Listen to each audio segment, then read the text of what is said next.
Bienvenue à l'exposition olfactive et polysensorielle de la matière à l'esprit. Je présente le Halo 7 de cette exposition au Château des Baumes à Istres et je vous invite à venir découvrir cette exposition en découvrant premièrement en fait les matières premières qui sont utilisés en parfumerie, bah, essayer de voir un petit peu ces matières premières justement d'une autre façon, de les sentir aussi dans ces olfactorigami. Donc ça, c'est un principe qui a été réalisé depuis le premier halo de l'exposition en 2021. Et là, en 2024, on a travaillé avec justement des scientifiques qui travaillent sur la microscopie électronique. L'idée, c'est de vous présenter dans ces olfactorigami une matière première en pressant, en ayant l'odeur sur l'olfactorigami, en pressant sur la poire. Vous avez une odeur qui correspond à la matière que vous verrez à l'intérieur de l'olfactorigami. En l'occurrence, ici, c'est l'immortel.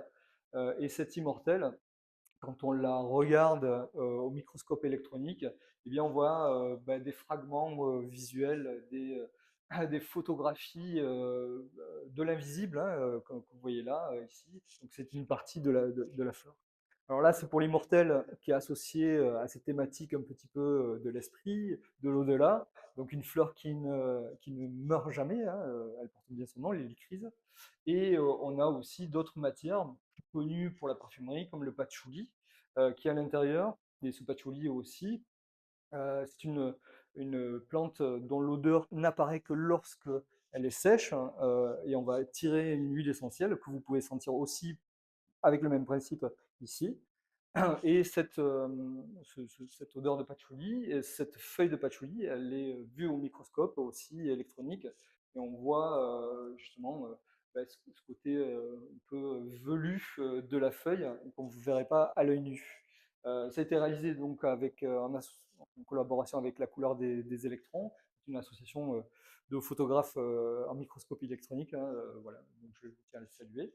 Et pareil, de l'autre côté, deux autres matières premières, le cèdre qui est ici, qui est une matière évidemment, un bois imputrescible qui ne meurt jamais. On faisait des sarcophages justement en cèdre, voilà, parce que ça ne pourrit pas. Pareil, le même principe, hein, je vous rappelle, on presse sur la poire, on approche son nez, on a l'odeur du cèdre qui est présent dans l'olfactorigami. Et ce que vous voyez là, c'est une partie finalement une partie du bois vu au microscope électronique. Donc voir l'invisible. La plus impressionnante, c'est celle du cyste, une plante pyrophile, euh, pyrophile pyros qui aime le feu. Donc une plante qui renaît de ses cendres, hein, comme le phénix justement. Elle meurt et elle renaît. Quand on la regarde au microscope électronique, on voit cette imagerie. Et là particulièrement, donc du coup on peut la sentir hein, aussi. Et particulièrement, on voit ici une petite poche, et cette petite poche, c'est les poches à huile essentielle. Quand vous froissez une plante aromatique, vous libérez le parfum, et là, pour le coup, on le, on le visualise très très bien avec cette photographie vue au microscope. Des matières, comme parfumeur, on va créer des accords. Je vais vous amener sur un nouveau parfum. Vous avez déjà en mars connu un parfum qu'on verra justement pour le coup qui est Lilith que vous connaissez. Mais là, c'est mon nouveau parfum. Je vais vous présenter toujours dans ce packaging fleur Anna, qui veut dire fleur en japonais, où on va retrouver les photographies de Nicolas Sénégas avec le petit échantillon du nouveau parfum qui s'appelle Yurei. Yurei en japonais, ça veut dire fantôme. Et Yurei, c'était représenté, ce fantôme japonais est représenté dans les estampes japonaises par une femme. D'où cette grande photo que vous allez voir ici, réalisée par Nicolas Sénégas. Et le modèle, c'est Lise Poton, qui est une contorsionniste. Alors là, elle n'est pas en position de contorsion de cirque et de spectacle, mais on a pris la partie la plus belle, justement, c'est idée de volute, puisque les fantômes yurei, pardon, au Japon, sont représentés par des femmes avec les cheveux ébouriffés, un peu ici, et sans jambes, donc elle a vraiment ce côté un peu fumé et volute, où vous verrez un teint assez blafard, très blanc, un peu comme les geishas quand elles se maquillent, mais surtout pour représenter une danse qui est une danse très moderne, qui s'appelle le buto, qui est associée à toutes les âmes qui ont disparu lors des bombes H à Hiroshima et Nagasaki, donc des milliers d'âmes, et les Japonais en font une représentation qui est dansée.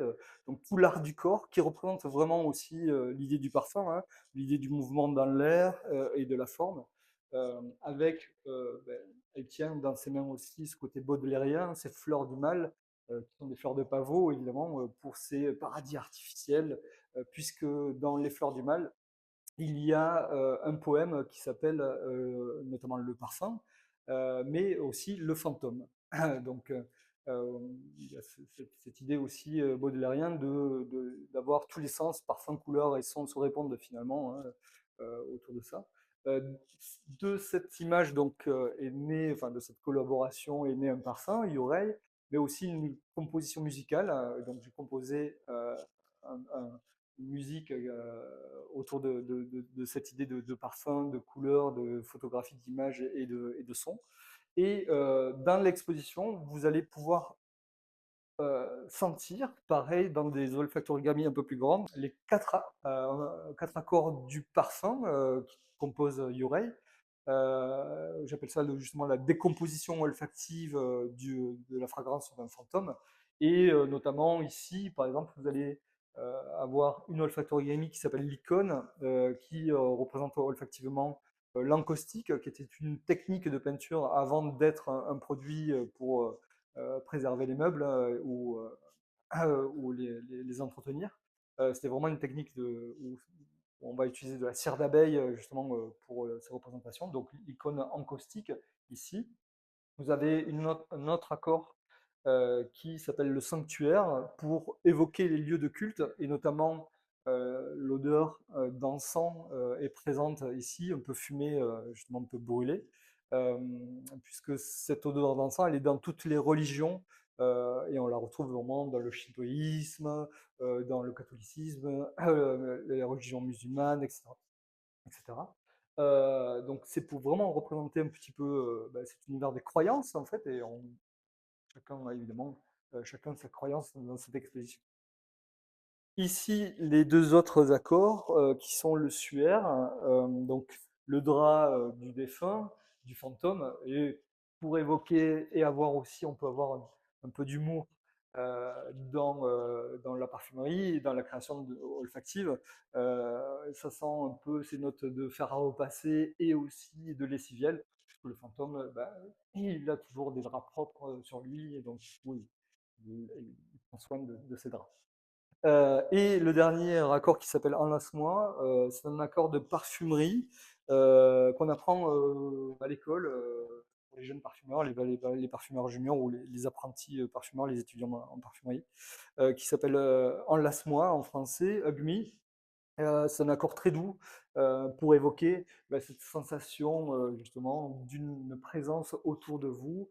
Voilà, comme le parfum est une présence, hein, quelque chose qui est autour de vous que vous ne voyez pas, que vous ne pouvez pas toucher, mais qui vous enlace. Voilà. Juste à côté de l'exposition, euh, c'est une référence aussi à mon voyage au Japon, où je suis allé faire du sourcing dans les montagnes pour le yuzu. Et on voit cette photographie de Nakano-san, qui est le photographe, et sa femme, il est décédé, mais le photographe, sa femme m'a donné cette photo que j'ai ramenée du Japon. On voit leur fille dans cette montagne, Shikoku, où il fait très froid le matin, habillée en écolière puisqu'elle va à l'école, son père l'amène à l'école, et il la prend en photo dans ben, le froid du matin, où la terre émane évidemment de la buée, et aussi lorsqu'elle souffle sa buée voilà, devant son visage, ça lui cache le visage, lui donne un côté spectral.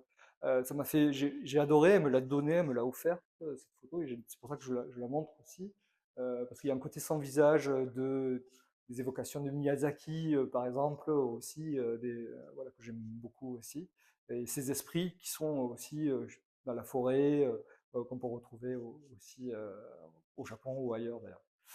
Lorsque j'installe cette exposition, il y a toujours, j'installe sur les vitres en fait des radiographies qui sont là, qui sont plus des collages sur les vitres qui expriment justement, grâce à la matière humaine, en fait, on peut créer des choses d'esprit. Hein, c'est pour évoquer de la matière humaine, l'œuvre de son esprit, justement. Et à chaque fois, je prends des photos des lieux, donc ça donne quelque chose un peu hanté, des lieux avec ces photos-là, ce qui donne des photographies, je vais vous montrer, assez, assez des, des collages assez intéressants, assez spectral évidemment, où on voit, voilà, c'est des lumières, et cette lumière évoque justement cette matière grise que transparente justement, qui donne toute la créativité à l'humain, hein, finalement, et grâce à sa matière, à ses os, on peut créer aussi des choses. Je vous laisse voir un petit peu ici. Et puis, cette création que vous connaissez, puisqu'elle a été présentée en mars dernier aussi à Istres, c'est celle de Lilith. Vous l'avez connue aussi dans ce packaging, justement Anna, fleur, où on voit Lilith et ce soliflore, ce parfum autour d'une fleur qui est la tubéreuse, dans son écrin justement fleur avec le flacon en porcelaine qui est là. Là, c'est une version peinte à la main, vraiment collector qui est là. Ce parfum, pour cette exposition, c'est la première fois. Donc là, vraiment en 2025 que ça a été créé. Autour de cette analyse du parfum par des techniques de chromatographie, on a pu identifier et extraire son spectre donc en 3D qui a donné ensuite des représentations. Alors là, on voit la version un petit peu ici 2D donc, de Lilith, sombre héroïne. Donc c'est une photographie à chaque lumière, chaque trait, on apparaissent finalement des molécules qui sont analysées. Et là, elle est imprimée sur du papier japonais, justement, pour lui donner la texture.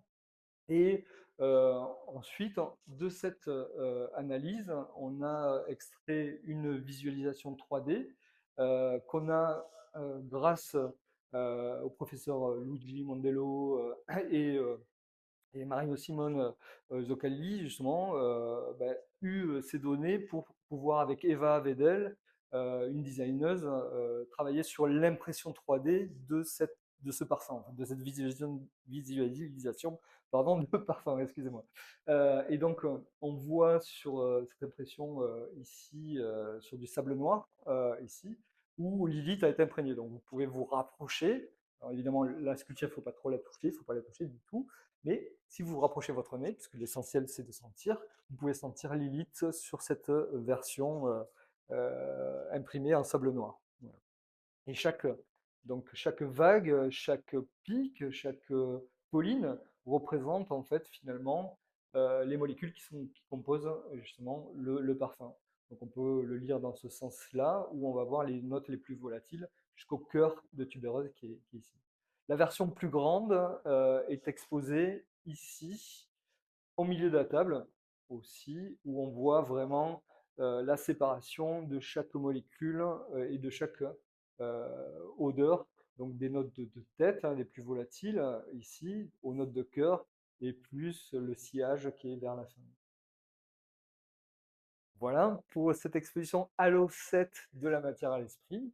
Il y en aura d'autres, il y a d'autres choses aussi qui vont apparaître, mais l'idée c'est au travers de photographies, au travers d'autres arts, de musique aussi, d'installations olfactives, de travaux de scientifiques, d'artistes, et cetera, de faire valoir finalement le parfum comme un art, une création artistique et finalement ce qu'on ne voit pas, l'invisible, finalement aussi, est une matière pour créer des formes, qui sont autour de vous. Quand vous portez un parfum, ben, c'est quelque chose qui est invisible, qui, ne peut pas être touché, qui ne peut pas être entendu, mais qui est bien présent comme un fantôme.